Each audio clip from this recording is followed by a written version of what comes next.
Hey guys, welcome back to my channel. So today I want to talk about limit. So now I want to show you how to answer. We have the formula in here. That is about number 2 minus 2 sine s squared. So I will put this one gone here.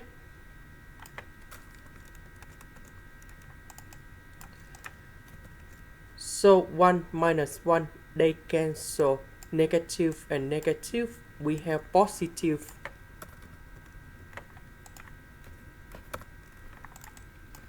So sin x, we simplify.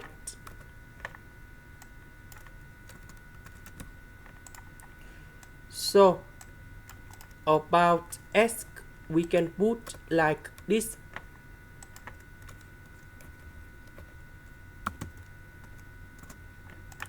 Now we have the formula in here.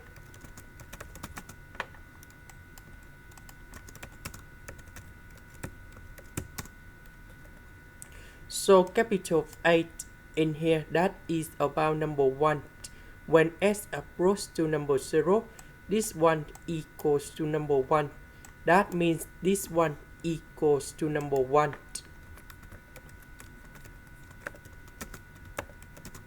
And that is the final answer. This is the end. Thank you for watching.